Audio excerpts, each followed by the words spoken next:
Sim, Pai, acabamos de cantar que Tu és tremendo. Tudo está sob Teu controle e isso nos traz uma paz muito grande. Porque, embora Tu sejas tão grande, Tu te importas, mas te importaste antes de criar os céus e a terra, em fazer-te cordeiro para levar sobre si a nossa, o juízo dos nossos pecados e ser para nós a justiça de Deus. De tal maneira que podemos cantar e nos aproximar de Ti com o coração leve, confiante, porque temos paz com Deus pela justificação pela fé. E podemos ter paz, a Tua paz, guardando o nosso coração em cada instante, porque Tu te importas conosco e Tu nos guias e diriges. Então, quero agradecer a vida de cada um aqui, ó Pai.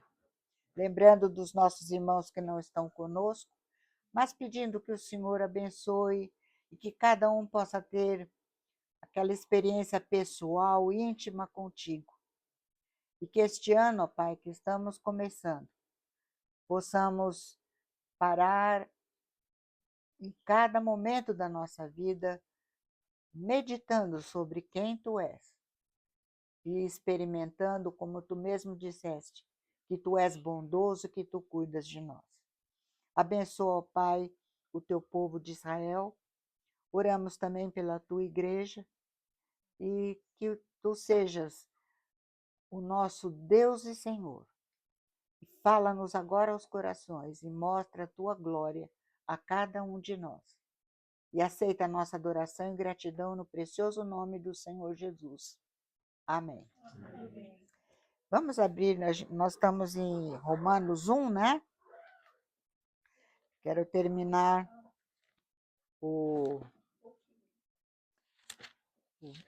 Nós estamos terminando os versos 16 e 17.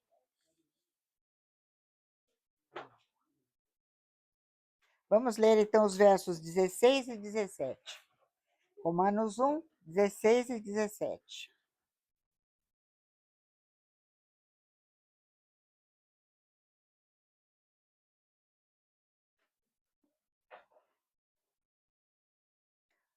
Deixa eu ver.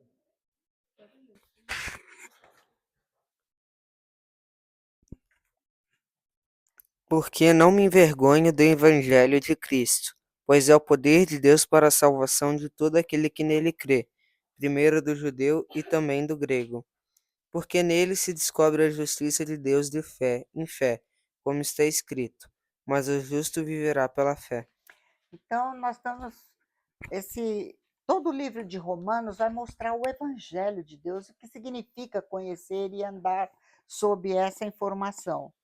E ele está dizendo aqui que não se envergonha do Evangelho, porque é o poder de Deus para a salvação. E salvação primeiro do judeu e também do grego, do gentil.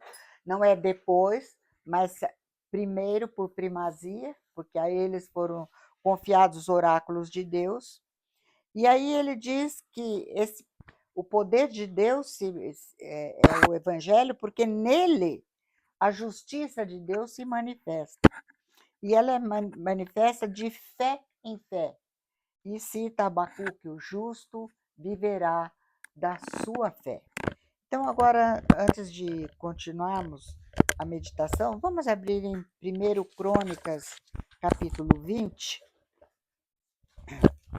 Não, 2 Crônicas 20. É aquela passagem que fala do rei Josafá e da aflição que eles passaram. Eles foram ameaçados, né, pelos amonitas e pelos moabitas também, então eles estavam desesperados. No verso 3, segundo Crônicas 20, verso 3 diz: então Josafá teve medo e se pôs a buscar Jeová. O Evangelho de Deus não é só para você ficar livre da condenação. a liberdade da condenação, justificar nenhuma condenação para os que estão em Cristo Jesus, nos traz a paz com Deus. Eu não preciso fugir de Deus. E por causa disso, eu posso usufruir. E tanto que nós vamos ver quando chegarmos Romanos 5, nós estamos firmes nessa graça, pela fé. E aí, então, nós temos situações. E Deus diz, então, que Ele não só nos salva da condenação, mas Ele nos salva das circunstâncias. Mas Ele diz que a gente vive, o justo, aquele que foi justificado, ele vive da fé. E nós vamos falar hoje bem essa fé. Mas veja que ele teve medo. E aí, vamos ler os versos. Eu vou ler os textos, porque eu vou pegar só alguns para exemplificar, para entrarmos aqui. No verso 5, pôs-se Josafá em pé na congregação de Judá e de Jerusalém, na casa de Jeová, diante do pátio novo, e disse. Agora, nota o que Josafá vai falar. Jeová, Deus de nossos pais, porventura não és tu Deus nos céus? De fé em fé. Primeiro, ele crê que ele é Deus nos céus. Não és tu que dominas sobre todos os reinos dos povos? Na tua mão está a força e o poder, e não há quem te possa resistir. Poderíamos dizer, como está lá em Romanos 8:32, se Deus é por nós, quem será contra nós?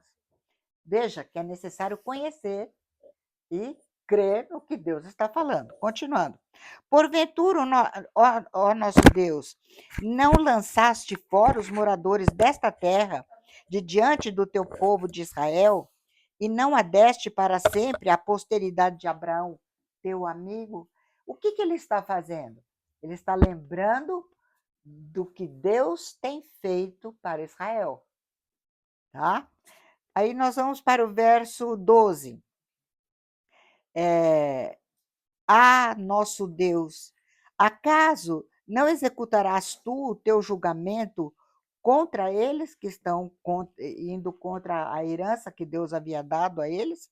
Porque em nós não há força para resistirmos a essa grande multidão que vem contra nós, e não sabemos nós o que fazer.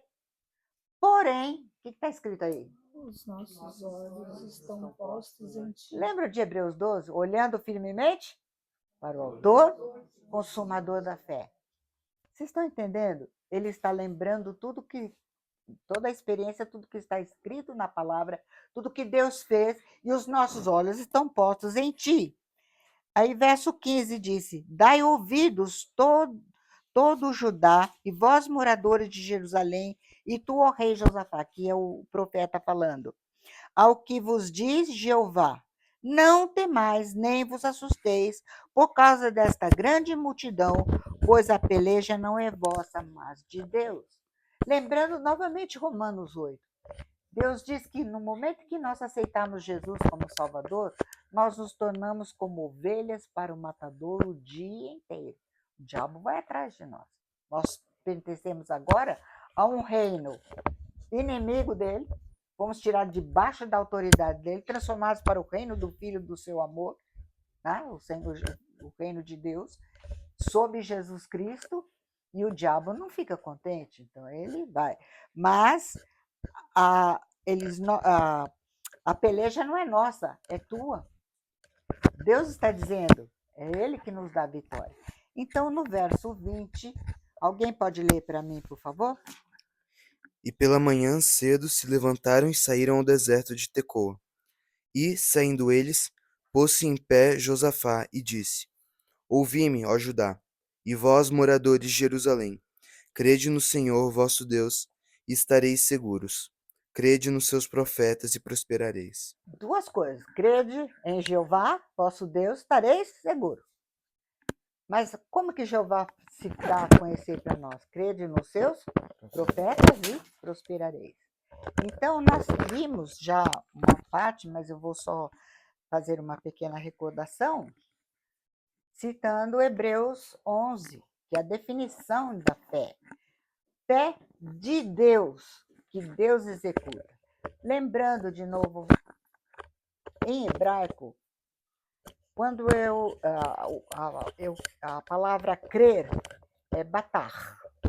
Então, se eu quero que você creia em mim, o que eu faço? Eu faço promessa. E aí você vai ver se você pode crer em mim ou não, tá certo? Então, por exemplo, crer é o verbo batar.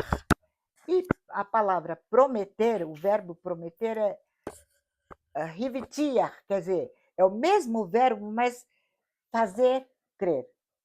Entendeu? Crer, fazer crer. O que é fazer crer? Prometer. Então, toda a palavra de Deus, ela contém promessas de Gênesis a Apocalipse. E aí, eu vou escolher se eu vou crer ou não. Então, veja, a fé de Deus está nas promessas que ele tem feito e eu posso analisar se ele é digno de confiança ou não. E para isso eu tenho a história e tenho a nação de Israel, que o livro de Romanos vai deixar muito bem. Então, fé, de acordo com o Espírito de Deus nos revela, é o firme fundamento de coisas que se esperam.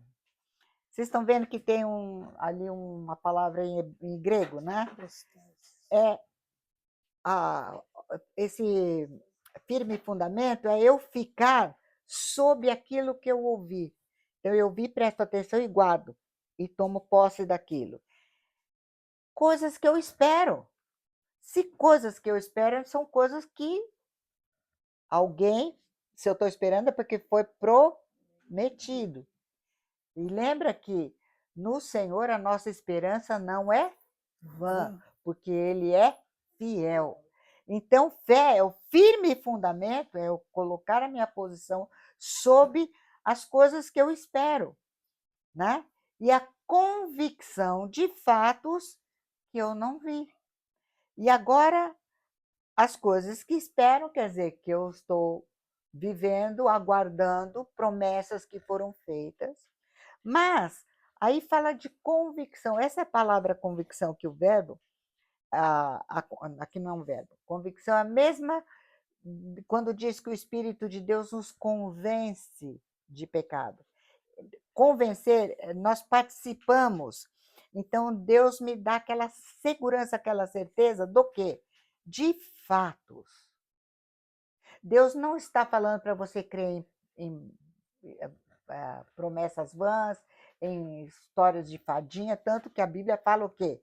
Foge de fábulas, de isso, aquilo, de velhas caducas, até fala. Inclusive fala de Israel.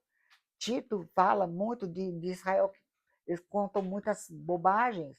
Gente, se vocês pegarem o judaísmo hoje, é muito triste. Por exemplo, tem o Martin Buber, é um grande espiritualista judaico, né? Que o judaísmo hoje é bem espiritismo, infelizmente, abandonaram a palavra. Então, eles contam histórias muito mais poderosas, digamos, da mente humana, que dos santos que a gente vê por aí que eles inventam. É incrível. Então, é convicção de fatos, pragmaton. Como é que a gente fala de uma pessoa que não fica sonhando e vai e resolve? É uma pessoa o quê? Pragmática? Quem que é um pragmático? Ele não fica sonhando e vai lá e faz. Tá certo? Então, é convicção de fatos. Deus está dando para nós fatos. A palavra dele é recheada de fatos. As promessas e tudo são baseadas em fatos. Deu para entender?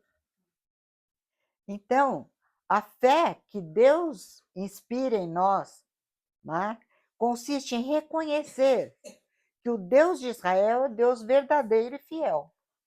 E o resultado do uso pleno do raciocínio. Deus quer que você analise os fatos. E ele faz promessas e ele mostra para você se ele é digno de confiança ou não. Isso é importante. Então, veja, resultado do pleno raciocínio na análise criteriosa dos fatos. os quais justificam sua palavra e dão testemunho de que a palavra dele é verdade e que ele é verdadeiro. E eu posso experimentar. E tanto que Deus disse, você quer saber se a minha palavra é de Deus? Experimenta, testa, e você vai ver se ela é de Deus ou não. Agora, eu só quero lembrar mais isso aqui. Este raciocínio é tanto espiritual, porque para eu entender a palavra de Deus, eu tenho que receber a palavra dele como sendo de Deus, no meu espírito. E é psíquica ou da alma. Então, humanamente falando, da minha alma, do meu raciocínio natural, que Jeová nos deu quando ele nos criou, nos formou. Então, veja, dentro em nós, ele formou um espírito. Como ele fez isso? Ele soprou, Deus é espírito. Ao soprar, ele formou dentro em nós um espírito, capacitando-nos para receber informações diretamente de Deus.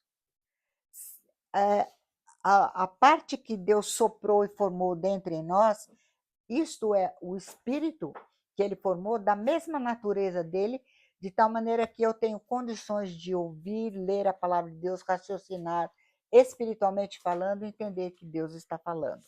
Então, eu pus aqui bem rapidinho a definição, lembrando vocês, espírito, né? Deus é espírito. E quando ele soprou nas narinas do homem o seu fôlego de vidas, ele formou dentro nele. Veja que é dentro nele, é lá no nosso mais íntimo, o espírito humano, que capacitou o homem com o poder para compreender e adorar a Deus. Então, veja as funções do espírito. O que Deus, ao soprar e formar em nós o espírito, o que ele estava capacitando a nós? Primeiro, a revelação. O que é a revelação? É a capacidade de receber comunicação direta de Deus para o nosso espírito. Então, vamos ler, quem que vai ler Provérbios 1, 23?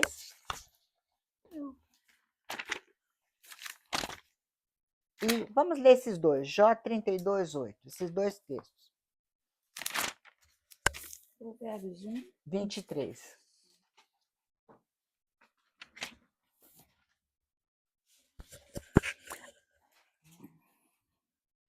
Atentai para a minha repreensão, pois eis que vos derramarei abundantemente do meu espírito e vos farei saber as minhas palavras. Então, o Espírito de Deus nos faz saber a palavra dele. Então, o Espírito de Deus se comunica com o nosso espírito. Jó 32, 8. Na verdade, há um espírito no homem, e o sopro do Todo-Poderoso o faz sábio. Tá vendo? Eu vou derramar o meu espírito, você vai entender. Esse espírito do homem, se ele não estiver ligado ao Espírito de Deus, não vai ter entendimento. Deu para entender isso? Então, é aquela porção em nós que Deus formou para podermos ter comunhão com ele. A segunda coisa, se eu recebo informação de Deus, eu vou poder consciência, ciência e conhecimento, conjunto, né? Então, é a capacidade de ter conhecimento comum com Deus. Vamos ler 1 Coríntios 2, de 13 a 15, por favor. Então, nós temos capacidade, quando Deus pôs em nós o Espírito, formou em nós o Espírito, nós temos capacidade de ler e ter conhecimento junto com ele. Tá? 13 a 15, por favor. Disto também falamos, não em palavras ensinadas pela sabedoria humana, mas ensinadas pelo Espírito, conferindo coisas espirituais com espirituais. Tá vendo? Então, o Espírito nos ensina, né? E conferindo coisas espirituais com espirituais. Ora, o homem natural não aceita as coisas do Espírito de Deus, porque eles são loucura, e não pode entendê-las, porque elas se discernem espiritualmente. Porém, o homem espiritual julga todas as coisas, mas ele mesmo não é julgado por ninguém. Então é isso aí. Então veja, o homem espiritual que recebe informação de Deus. Então notem que se eu for usar a minha alma, não foi feita para conhecer a Deus. Ela recebe do meu espírito, eu, Vera Lúcia, recebo do que Deus dá no meu espírito para eu tomar minhas posições. Então, veja, Deus então nos capacita a termos conhecimento com Ele, consciência. E, por fim, uma vez que eu tenho conhecimento com Ele, a capacidade de adorar, de contemplar as perfeições da pessoa e dos atributos de Deus, retribuir a Ele louvor, glória devidos. Nós vamos ver na continuação de Romanos 1, se Deus quiser, a semana que vem, vendo que, tendo conhecimento de Deus, não o glorificaram como Deus. Estão entendendo? Então, quando o Espírito de Deus está agindo em mim, eu recebo a palavra, vejo quem Deus é, então qual é a coisa mais natural? Me curvar em adoração a Ele.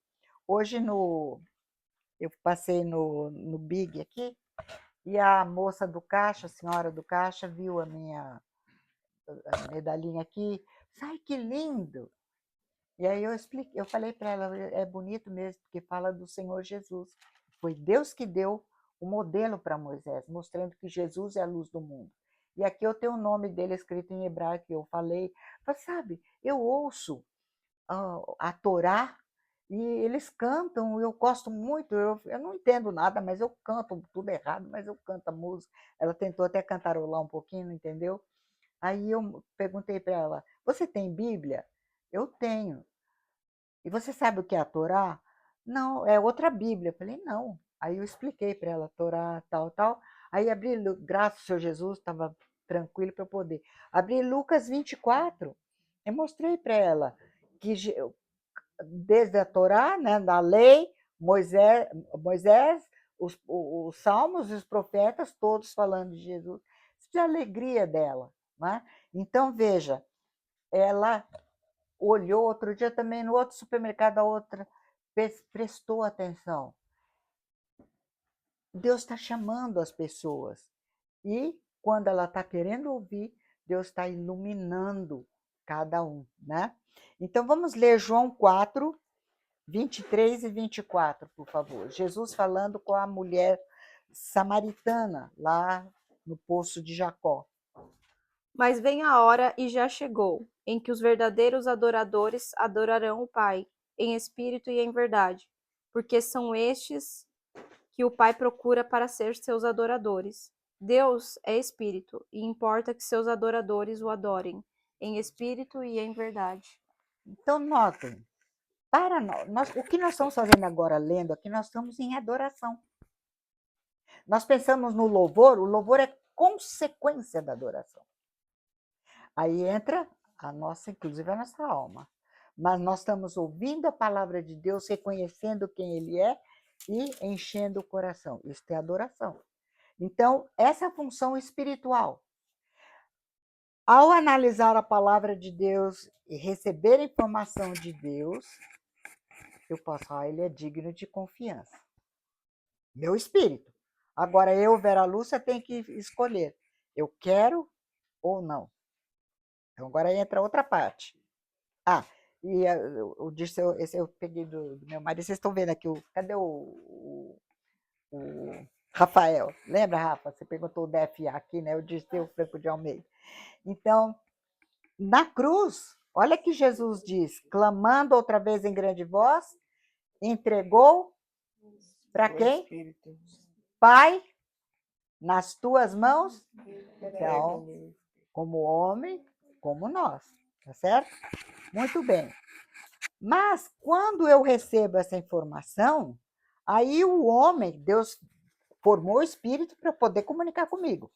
Aí, nós, como pessoas, passando o homem a ser uma alma vivente, manifestando a imagem de Deus como um ser, olha agora, racional, como um ser com capacidade para analisar as coisas e tirar conclusões, e assim fazer a sua escolha. Então, lembra, Deus formou fôlego de vidas. Ele deu a vida espiritual e a vida da alma psíquica, ou em latim, animal. Animal de ânima, alma. Então, qual é a função? Quais são as capacidades que Deus nos colocou, dando-nos uma personalidade? A imagem de Deus, nós somos um ser completamente pessoal e distinto. Completamente distinto.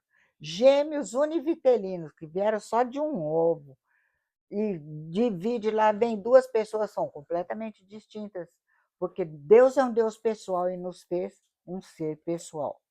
Então, como alma, a primeira coisa que nós temos, recebemos de Deus, a capacidade de pensar, a razão, a mente.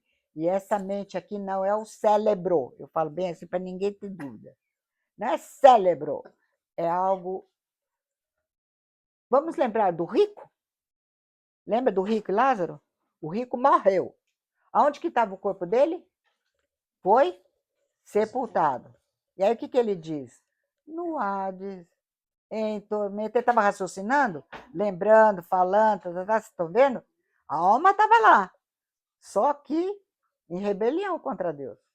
Mas ele estava pensando, lembrando do irmão, raciocinar, Senhor, manda o Lázaro ir lá, que se alguém ressuscitar. Vocês estão entendendo? Então, capacidade para raciocinar, aprender e discernir. Eu não vou ler aqui, vocês todos conhecem, por exemplo, quando Deus criou os animais, chamou Adão, criou Adão depois, né? E fez passar diante dele todos os animais para que ele os nomeasse. Né? E o nome que ele deu são os nomes que nós usamos até hoje. A outra função, então, como pessoa, você pensa, eu penso, nós temos uma mente que raciocina. Querer, a vontade, que é o nosso livre-arbítrio. Capacidade para tomar decisões, determinar os seus próprios atos. Por exemplo, aqui lembrando de novo de Adão, quando Adão viu todos aqueles animais, o que ele notou nos animais? Vocês lembram? Qual foi a coisa que chamou a atenção? Eram todos pares, era um casal. Ele falou assim: eu não tenho ninguém que me corresponda. Mas Deus já tinha dito, não falou para ele, mas Deus disse: não é bom que o homem esteja só. Eu vou fazer-lhe uma exerquenegedor, uma companheira que esteja diante dele, numa posição de destaque. Então, ele desejou uma pessoa, e como ele estava ainda sem pecado, pode ver que o desejo dele foi semelhante ao de Deus. Depois quando Deus trouxe Eva, o que ele disse? Esta é, afinal, osso dos meus ossos, carne da minha carne. Jamais se avarou, porque do varão foi tomar. Ai, que alegria! Depois do pecado, o que aconteceu quando Deus perguntou para ele? Você comeu do fruto? A mulher que o Senhor me deu já não estava. Vocês estão entendendo? Muito bem. E aí, por fim, como seres pessoais, nós temos sentimento, emoção, capacidade para sentir alegria, tristeza, ódio, amor, confiança. Por exemplo, eu estava falando com uma irmã que acabou de perder o marido, os dois sempre juntos. Ela deve estar sofrendo bastante. E liguei para ela, ela desligou rápido, eu vi que ela estava impaciente. Depois ela me mandou, imediatamente escreveu: eu falo no Darcy, eu começo a chorar. Eu falei: então você está em muitíssimo boa companhia. Jesus chorou. Então Deus nos deu sentimento, nós não somos pessoas que, como esses psicopatas, como Satanás, que não tem amor, tem nada. Então Deus nos fez pessoas com sentimento, né? Aqui, Mateus, Jesus disse, não esse Mateus, mas vou pegar Neemias 2:1, quando Neemias recebeu notícia que Jerusalém estava toda queimada, os muros para baixo, e aí o rei pergunta para ele estava servindo o rei, ele não podia ficar triste perto do rei. O que você tem, Neemias? Deve ser tristeza do coração. Ele diz: como eu não vou estar triste por causa das notícias que eu recebi? Então, nós somos, como pessoas, uma pessoa é aquela que quer sente e pensa. Então, isto nos faz uma pessoa à imagem de Deus. Deus é um ser pessoal, ele nos fez seres pessoais. E lembra, o Senhor Jesus no Getsemane disse: a minha alma está profundamente triste até a morte. Então, Deus formou um espírito dentro de nós para poder comunicar-se conosco, e ele nos fez um ser pessoal, não um boneco, que ele vai falar, você vai fazer isso, vai fazer... Não, ele não fez, nunca eu lembro. Marionete. Né? Ele não nos fez marionetes. Nós não somos um computador. Faz o que eu mando. Não.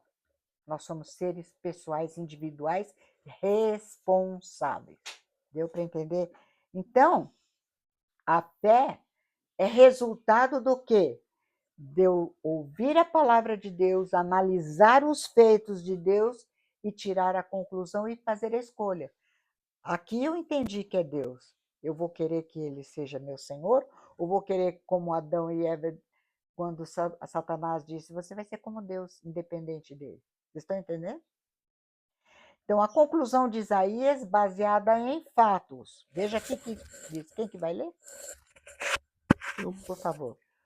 Ó Jeová, tu és o meu Deus, exaltar-te-ei a ti e louvarei o teu nome, porque tens feito maravilhas e tens executado teus conselhos, antigos, fiéis e verdadeiros. Veja que coisa. Ele está falando de fatos. Exaltar-te-ei e louvarei o teu nome, por quê? Porque tens feito maravilhas, eu tenho visto, e tens executado os teus conselhos, antigos, fiéis e verdadeiros. Tu não falhas, eu tenho essa prova. Então, eu analisei e eu posso depositar em ti a minha confiança. E quando fala emuná aqui, ó, emuná omen, emuná fé, omen verdadeiro. Emuná vem da palavra amém. Omen é verdade. Quando eu creio, eu digo que eu creio no Deus vivo, eu estou dizendo, tu és verdadeiro, digno de confiança. Estão entendendo o que significa isso? Pode continuar, por favor. Eu sou Jeová, este é o meu nome. Eis que as primeiras predições já se cumpriram, e novas coisas eu vos anuncio. E antes que sucedam, eu vos farei ouvir. Antes que sucedam. Então, Deus está dando o quê? Promessas, a sua palavra, para criar em nós a confiança ou não. Mas quem que decide? Você e eu. Vamos só lembrar daquele texto, João 5, 34, quem for ler, por favor. Deixa eu ver se é 5, 34.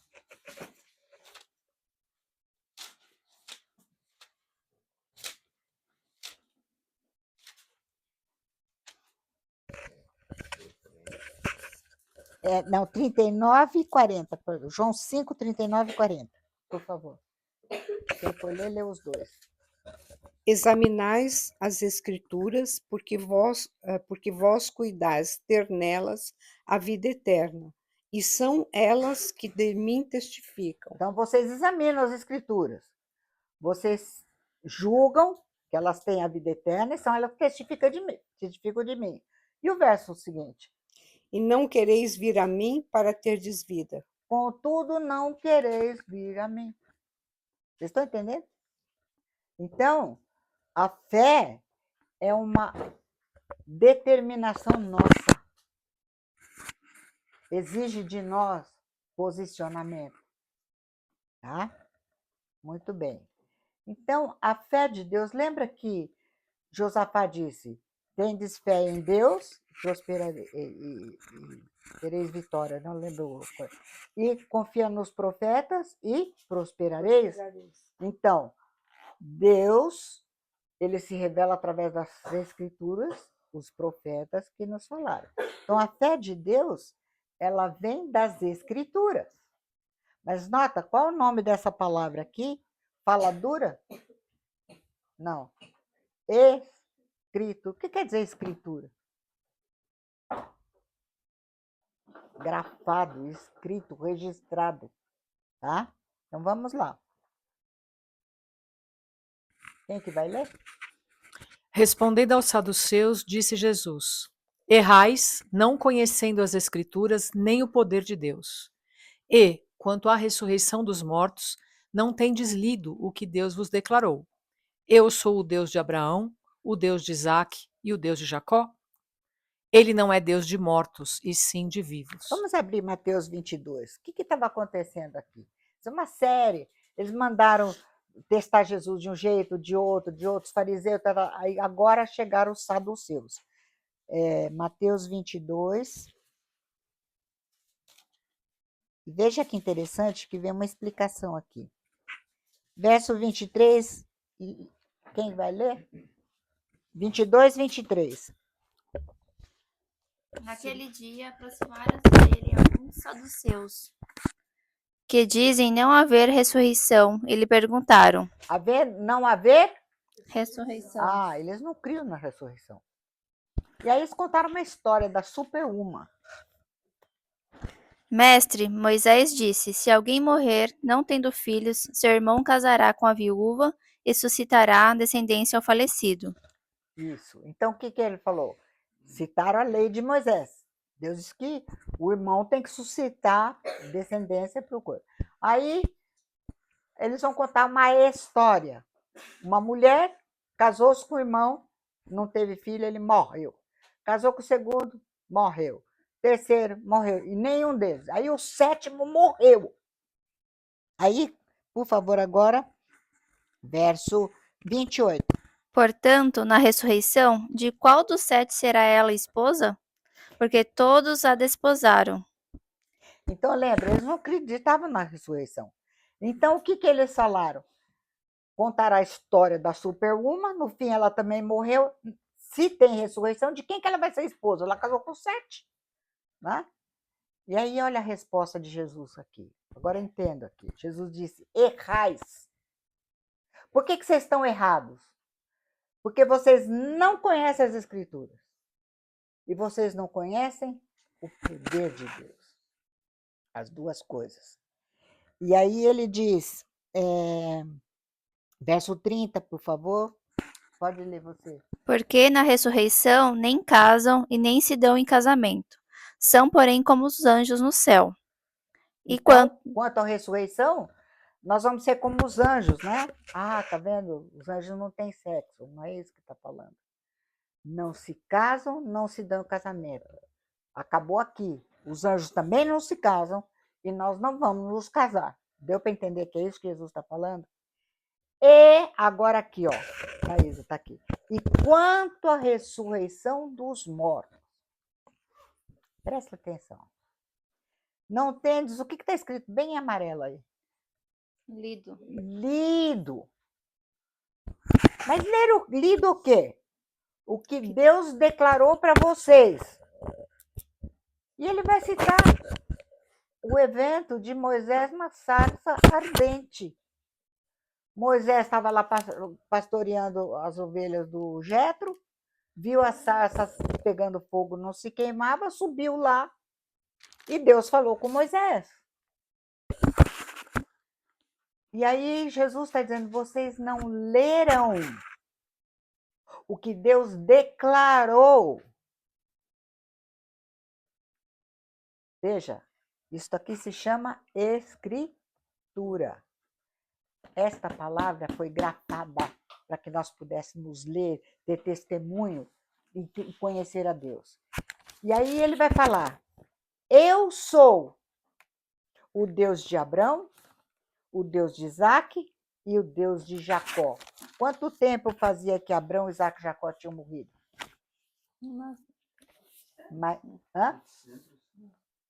Abraão, bastante tempo, né? Mas Jacó também já, pelo menos 40 anos, mas ainda ficaram um bom tempo lá no Egito, depois de Jacó. Tá certo? No Egito, uns 200 e pouco, né, bem? No Egito, 200 e poucos anos. Mas desde Abraão, né?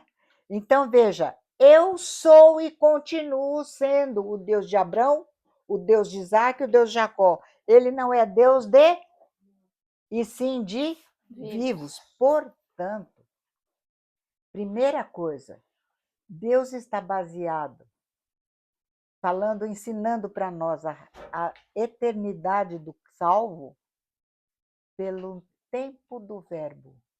Eu sou. Ele não disse eu fui. Eu era. Anihu, eu sou. E continuo sendo. O tempo do verbo mostra que ele é Deus eterno, não muda.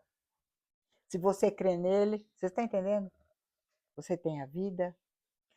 E aí ele diz, Deus não é Deus de mortos, e sim de vivos.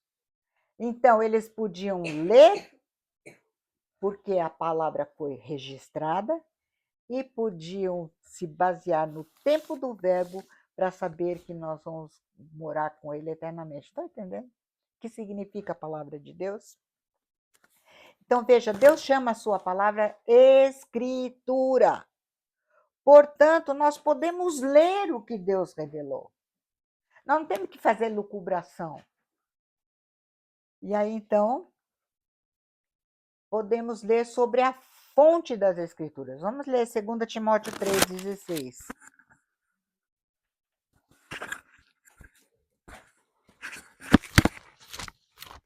Da onde vem a Escritura?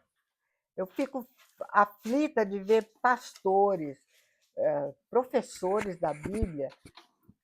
Porque Paulo, porque ele não conhecia. Gente, isso aqui não nasceu no coração de Paulo, de Silas, de ninguém, de Moisés, quem quer que seja. A fonte é o próprio Deus. Então, veja, quem que vai ler? Por favor.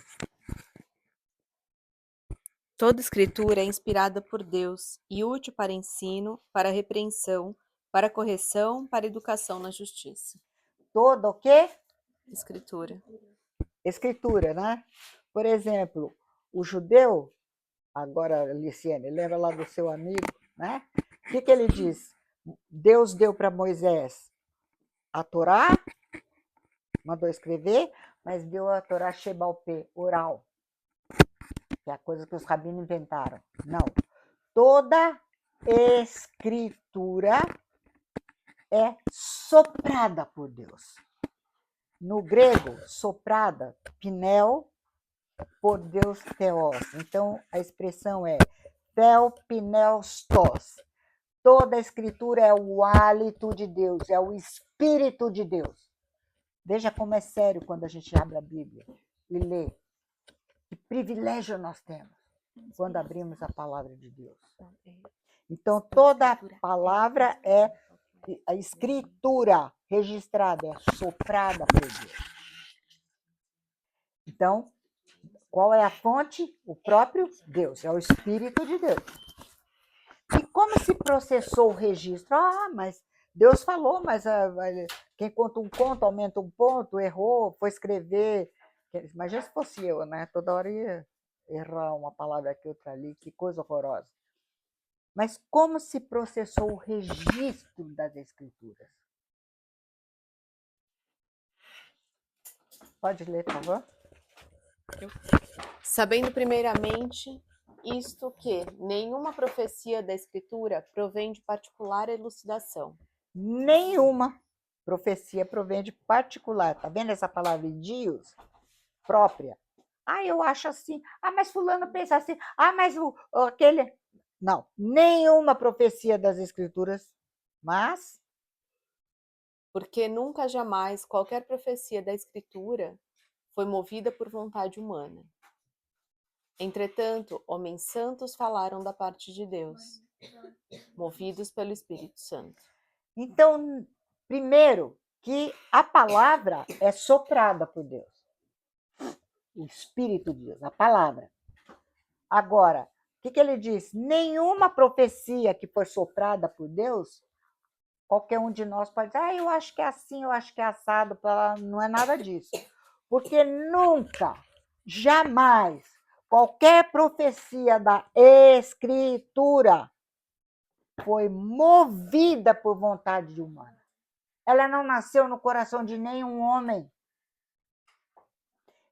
Entretanto, homens santos separados, falaram da parte de Deus, movidos pelo Espírito Santo. A palavra foi soprada e eles foram movidos para registrar. Deu para entender? Vamos abrir Atos 27, 13 a 15, para vocês entenderem essa expressão. Veja aqui que eu pus Pharaoh, tá vendo? Olha aqui, ó. Foi movida, Pharaoh. Aqui, na nossa Bíblia, eles põem é o mesmo verbo e eles mudam, e aí a gente perde o que o Espírito de Deus está falando. Ela não foi movida por vontade humana, homens foram movidos. A profecia foi soprada, a palavra é soprada por Deus, mas homens foram movidos para registrar. Vamos entender isso. Atos 27, 13 a 15, por favor. Começando a soprar suavemente o vento sul, eles pensaram que haviam obtido o que desejavam, por isto levando âncoras e foram navegando ao longo da costa de Creta.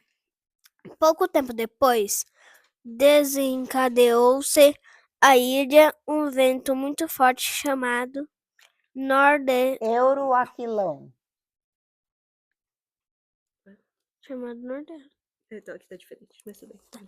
O navio do arrastado pela tempestade, sem poder resistir ao vento, assim cessamos as manobras e ficamos à deriva. Então é o seguinte, o navio, Paulo estava, lembra, ele estava indo de Jerusalém para Roma. E aí chegou na altura de Creta, veio o vento Euroquilão. E aí o que acontece? O vento foi tão forte que não adiantava eles fazerem, como que diz? Nos fomos deixando levar. Aquele vento os conduziu. Então, é o mesmo verbo Pharaoh. Pode ver que as duas estão na voz passiva. Nunca a palavra de Deus foi movida por vontade humana. A palavra é soprada de Deus. Mas homens da parte de Deus foram movidos pelo Espírito para registrar.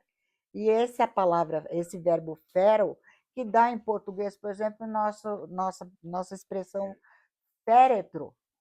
O que é féretro? Aquele caixão que é levado. Ele não pode fazer nada, é conduzido. Então, vamos entender isso aqui.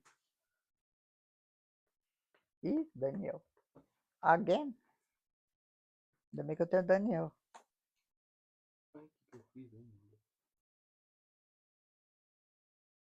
Sétimo. Então, veja, o Espírito Santo soprou a palavra. A palavra é o Espírito de Deus. Em palavras, eu vou pôr de novo. O Espírito Santo soprou sua palavra em palavras. Deus não soprou pensamentos. Deus não soprou ideias.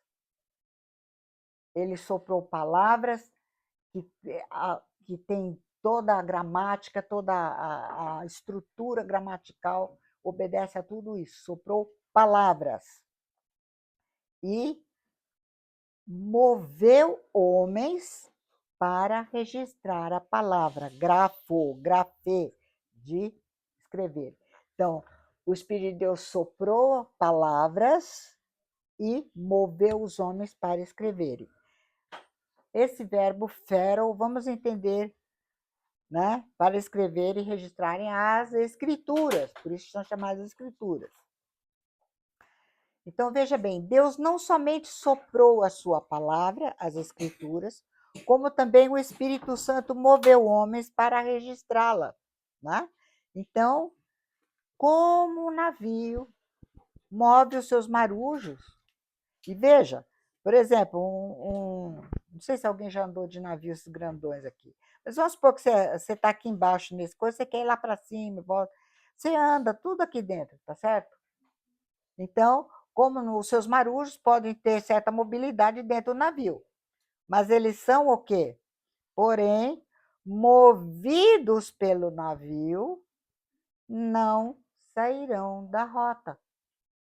Então, veja, uma coisa, Deus soprou e moveu aqueles homens a registrarem com perfeita correção, sem erro. Então, veja, movidos pelo navio, não sairão da rota. Por isso aqui que está vendo o vento, né? O Espírito de Deus moveu homens. Assim, os que registraram a palavra de Deus são chamados amanuenses ou escribas, né? Os escribas. Usaram os seus contextos. Paulo citou poetas, Jeremias choramingou, o outro, quer dizer, cada um usou o seu contexto. As suas personalidades. A gente lê e fala, bom, isso aqui foi Paulo que escreveu. Deus não castrou a personalidade deles. Fizeram pesquisas acerca dos fatos. Vamos ler Atos 1. Vocês estão aí perto? Versos...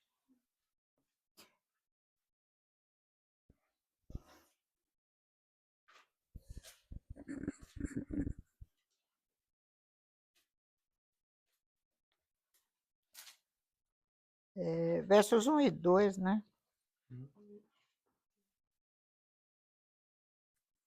Quem que escreveu Atos? Isso. Quem que vai ler? Escrevi o primeiro livro, ó Teófilo, relatando todas as coisas que Jesus começou a fazer e a ensinar, até o dia em que, depois de haver dado mandamentos por intermédio do Espírito Santo aos apóstolos que escolhera, foi elevado às alturas. Agora vamos para Lucas 1, versos 1 a 4.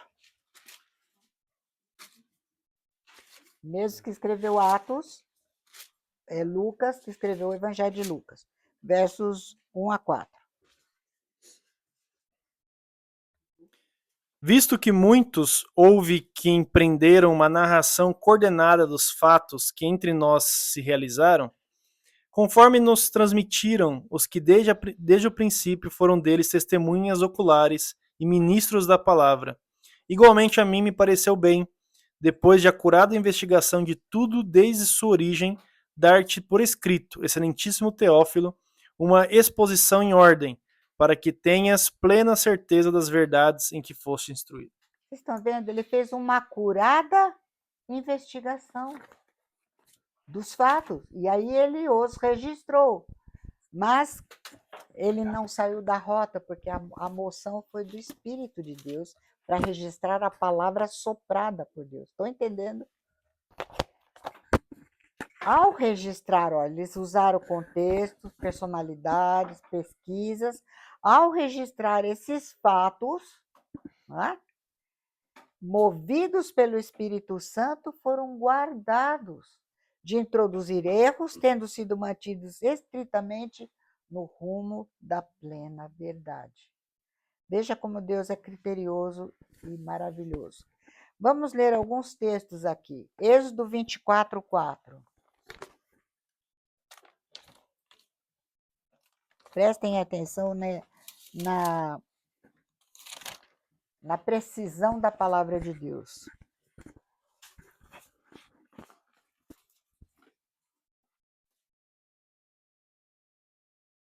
Pode ir? Pode. Moisés escreveu todas as palavras de Jeová e levantou-se pela manhã de madrugada. Edificou um altar ao pé do monte e 12 monumentos, segundo as 12 tribos de Israel. Moisés escreveu o quê? Todas as palavras. Vamos ver o próximo. Deuteronômio 4.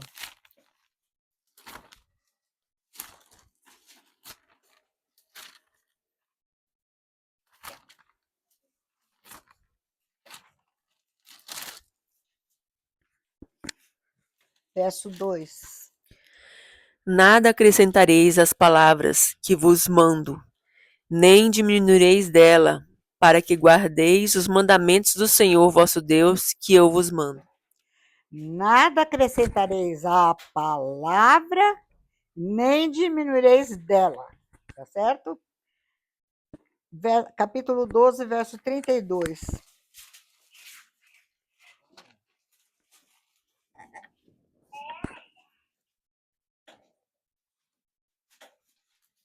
Se alguém tiver... Vamos ver, Miriam, lê o Deuteronômio 12, 32, por favor.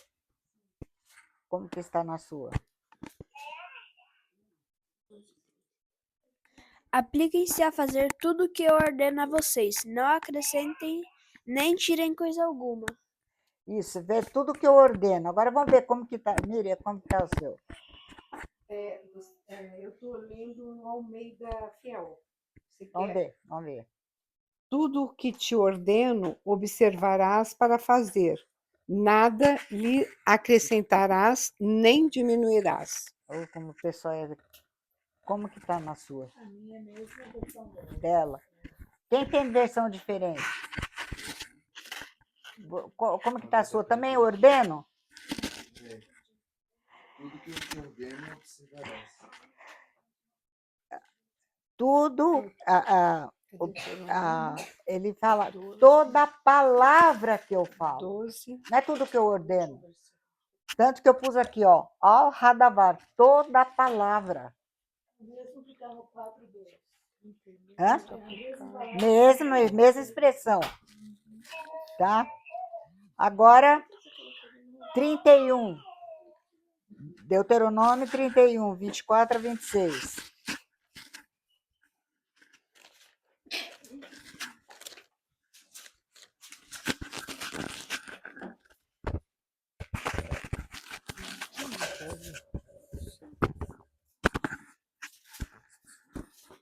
E aconteceu que, acabando Moisés de escrever as palavras desta lei num livro, Presta atenção sempre. Escrever o quê? as palavras, Palavra. Continua. até de todo as acabar, deu ordem Moisés aos levitas que levavam a arca do concerto do Senhor, dizendo: Tomai este livro da lei e ponde-o ao lado da arca do concerto do Senhor, vosso Deus, para que ali esteja por testemunha contra ti. Então, elas foram escritas num livro e o livro ao lado da arca. Estão entendendo? Provérbios 30. 5 e 6.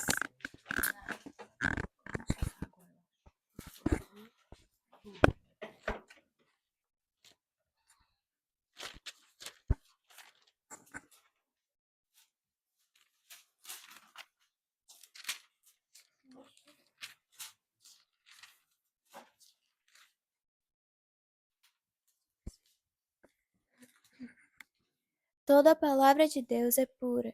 Ele é escudo para os que nele confiam. Nada acrescentes às suas palavras, para que não te repreenda e seja achado mentiroso. Sejas achado mentiroso. A primeira palavra, tá vendo aqui, ó? Toda palavra que Deus fala. E aí, em seguida, toda palavra registrada. Então, veja, Deus está falando. E aí, lá em Mateus 4, vamos ao último, Mateus 4:4. Agora Jesus está falando com Satanás. Jesus, porém, respondeu: Está escrito: Não só de pão viverá o homem, mas de toda palavra que procede da boca de Deus. Está escrito. Você não vive só de pão, você vive de toda palavra que sai da boca de Deus. Jesus está citando Deuteronômio 8. Está escrito. E de novo ele falou para Satanás: está escrito, só teu Deus adorarás. Vocês estão entendendo? Está escrito. A palavra de Deus é registrada, é escritura. Não venha com outra coisa. E quando Deus terminou, terminou. E Apocalipse diz lá, não acrescente nada e tire nada. Né? Então, o Senhor Jesus, que é Adom Yeshua, Senhor Jesus, ele garantiu o quê? Quem que vai ler? Sou eu. Porque, em verdade vos digo, até que o céu e a terra passem, nem um tio, nenhum ou um tio, jamais passará da lei, até que tudo se cumpra. Nem um nem um tio passará da lei sem que tudo se cumpra. Ele está falando de letras que compõem palavras, que compõem frases, que compõem o quê? As ordens, as promessas, toda a palavra de Deus. Nem isso, nem uma coisa nem outra. Então vamos lá. Em muitas línguas, bíblias, nós está o J, porque como não tem o I, por exemplo, o nome Jeová é Yehová, Jerusalém, Yerushalayim. Então, esse I, como nós temos dificuldade, foi transliterado, tanto que Yeshua ficou Jesus. Né? Então, eles põem J ou I. Na realidade, Iota, no grego, é a menor letrinha, ou no hebraico, Yud, a menor letra dos dois alfabetos, grego e hebraico.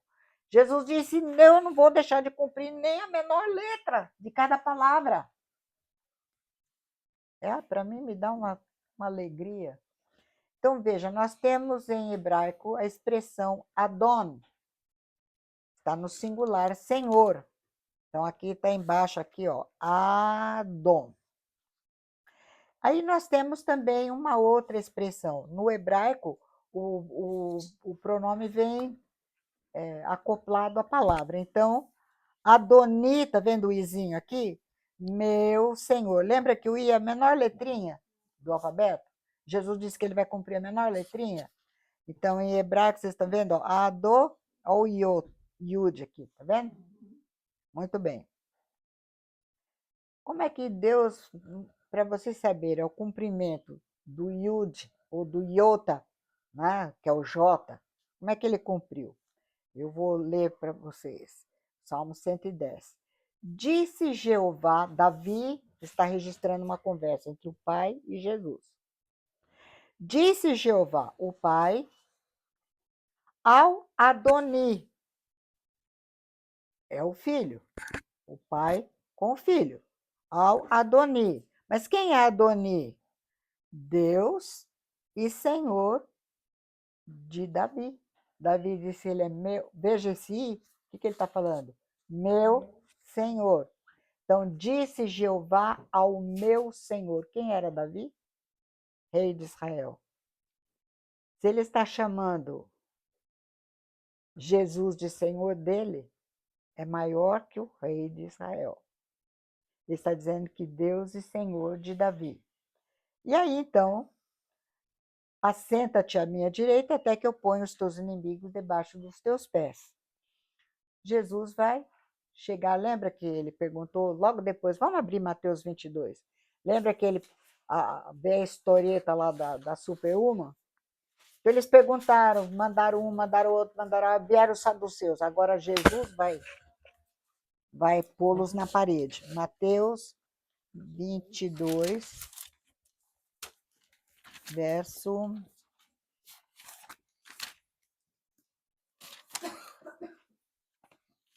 Não, cadê? É 41, é que eu estava no 21, não estava achando o texto. Vamos ler. Quem pode ler, por favor?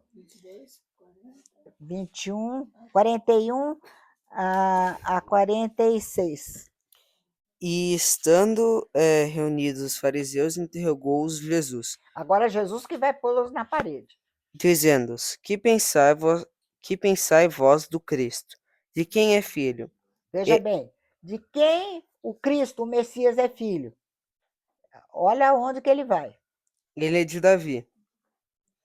Disseram-lhe ele, como é então que Davi, em espírito, lhe chama Senhor, dizendo, disse o Senhor ao meu Senhor, assenta-te à minha direita, até que eu ponha os teus inimigos por escabelo dos teus pés?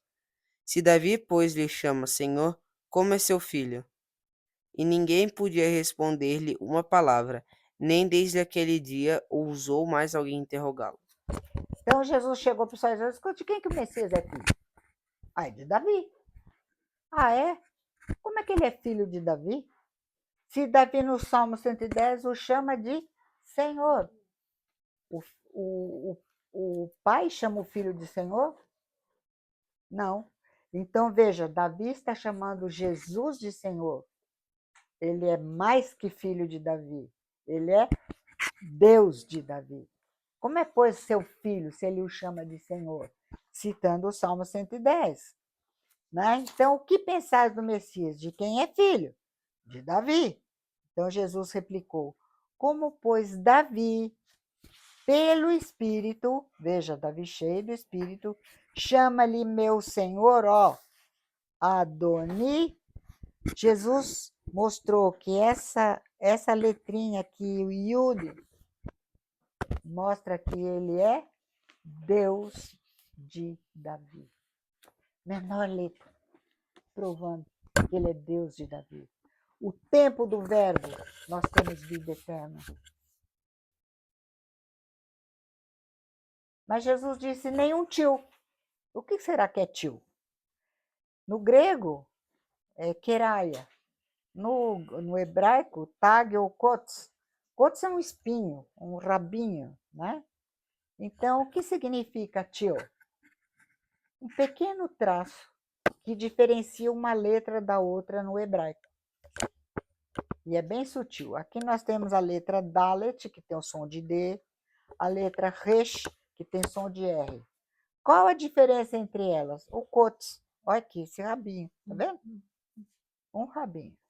Aqui, por exemplo, temos a letra Bet e a letra Kaf. O que diferencia as duas? O Kots, esse espinhinho aqui, tá vendo? Agora imagina você escrevendo e você errar um espinhinho desse. Tio em português, como pôs, queraia ou tag, né? Grego e hebraico. Então vamos pegar em português 3 letras, P, B e R. Né? A distinção entre elas é o queraia, o kots, um pequeno traço que diferencia uma letra da outra. Né? Então tá vendo aqui, ó? Então veja, você tem o P mais aquele rabinho forma o B, aquela voltinha. O P mais um risquinho forma o R, tá certo? Muito bem. Vejamos o que acontece no caso de se redigir um convite com as palavras bolo, polo, rolo. A única diferença é o kots, ou tio, tá certo? Queraia. Muito bem. Se eu quiser fazer um convite para vocês, eu tenho que dizer assim: vocês querem comer bolo? Mas se eu for escrever, em vez de pôr a barriguinha do P, eu puser ou esquecer de pôr, né? Então, veja, se eu escrever polo, o verbo tem que mudar, não é? Assistir o jogo, jogar o jogo, mas não comer o jogo, comer polo, né? Caso contrário, dá rolo. Né?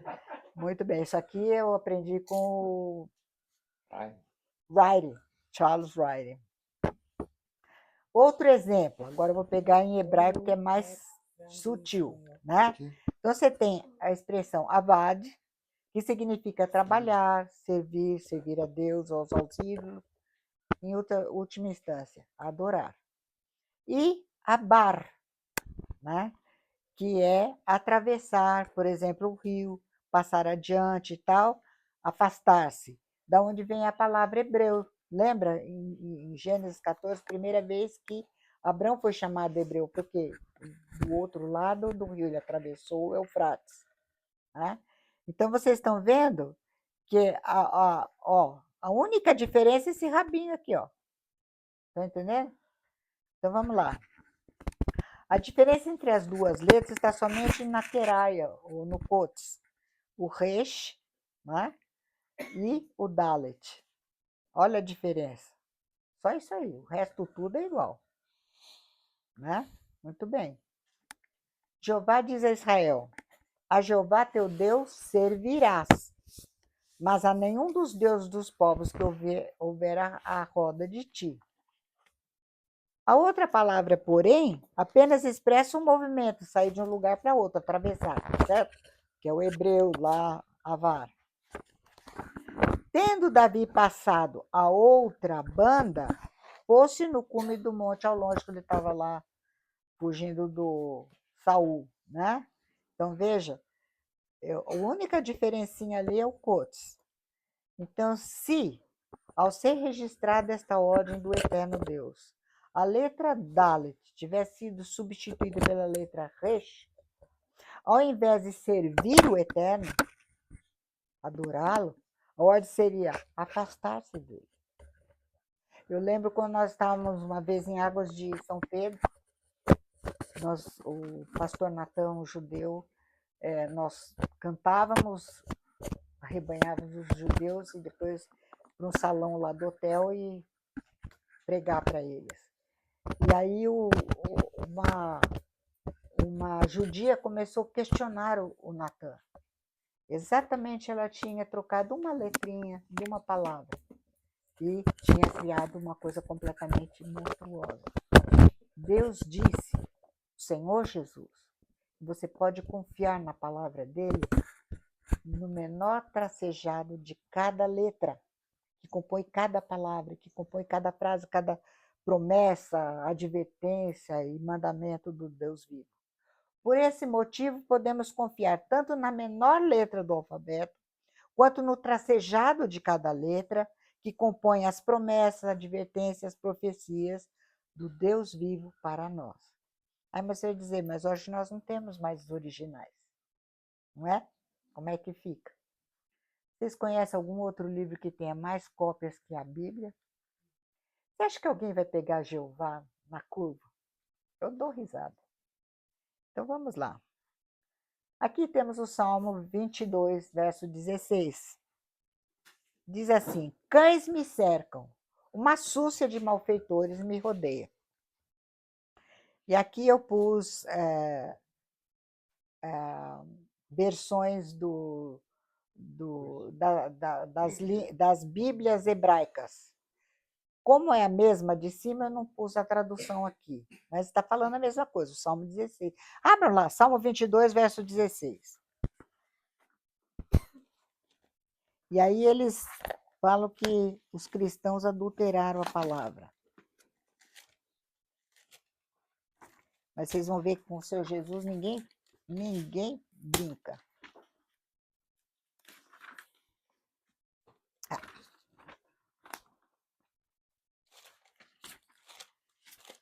Acharam?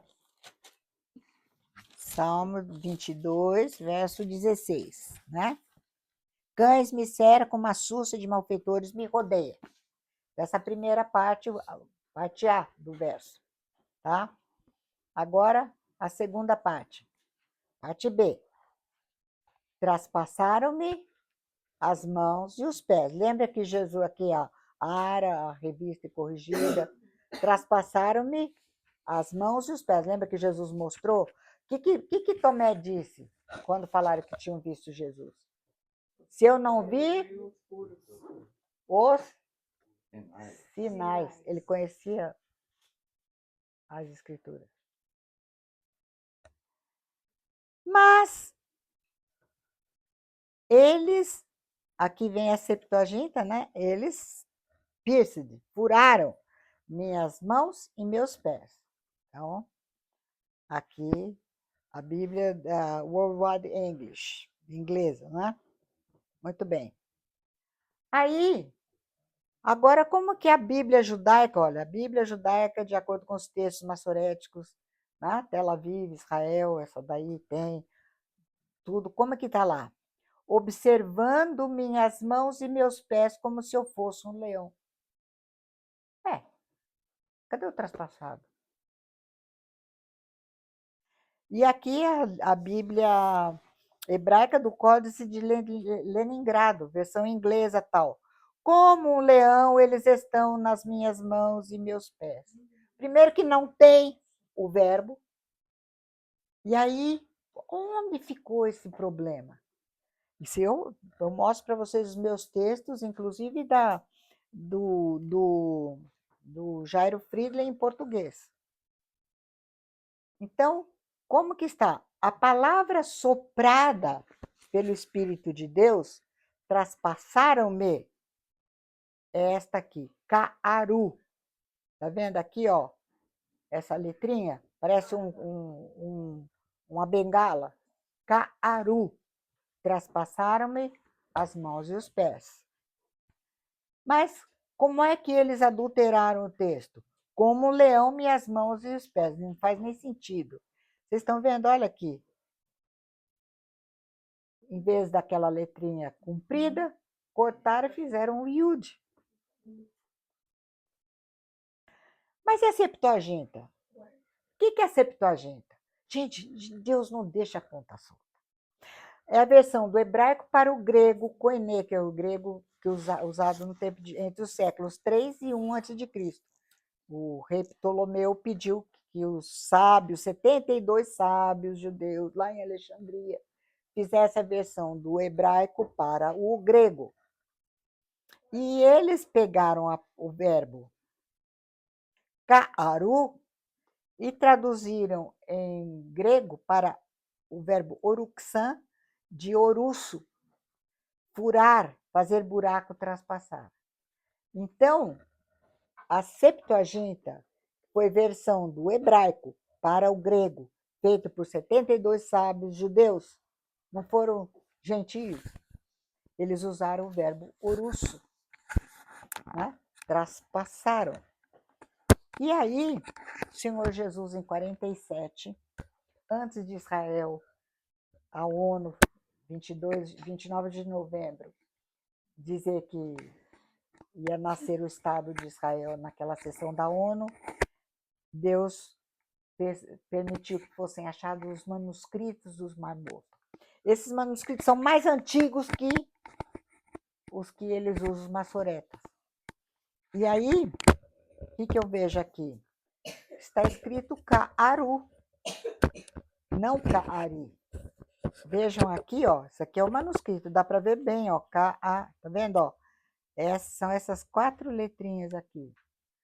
U, não é I. Tá vendo aqui? O Vav, essa bengalinha. Então, e eu respondendo para um judeu, mostrei para ele, e ele falou assim, ele reclamando de mim, me chamou de ele, e ele é professor de hebraico. E ele usou os manuscritos do Mar Morto. Então, Salmo 22. Cães me cercam, uma turba de perversos me rodeiam. Atacam meus pés, minhas mãos, como se for um leão. Cães me cercam, uma súcia de malfeitores me rodeia. Traspassaram-me as mãos e os pés. E eles põem Ka'ari, como um leão. Ari é leão, Ka é como mas o verbo é Ka'aru, traspassar, furar. Então, só para terminar aqui, esse é um gráfico do Frank Turek, não sei se alguém conhece o Frank. Ele é um apologeta e eu pus em português o seguinte, testemunhos precoces das Escrituras. Nós temos a cruz, o ano 32, né? E o ano 70, Jerusalém foi devassada, exterminada. Então, na realidade, olha, a época das testemunhas oculares. Nesse período, todo o Novo Testamento foi escrito. Você não vai achar em nenhum lugar do Novo Testamento que houve a destruição do templo. Não vai achar. Então, veja, no ano 70, que foi destruído, a maior parte, quando o templo foi destruído, a maior parte do Novo Testamento estava escrito. Então, Paulo morreu no fim dos anos 60. Então, veja, ele escreveu Romanos, 2 Coríntios e Gálatas, depois Tiago no ano 62, Atos, e aí Lucas, aqui 61 por aqui, Lucas escreveu o seu evangelho, e ele teve como base Marcos, E aí, 1 Coríntios, no ano 55, Paulo diz assim, o que eu recebi também vos entreguei, que Cristo morreu segundo as Escrituras, foi sepultado e ressuscitou segundo as Escrituras. E esta profissão de fé é o credo desde a morte de Cristo. Logo, Paulo registrou aquilo que estava corrente. Veja, pouco tempo depois da morte e ressurreição de Jesus. Então, aqui, por exemplo, é uma foto que eu tirei lá no tanque de Betesda. Lembra João 6? Deixa eu abrir aqui só para mostrar uma coisa para vocês. Nós estamos terminando. João 6 diz assim.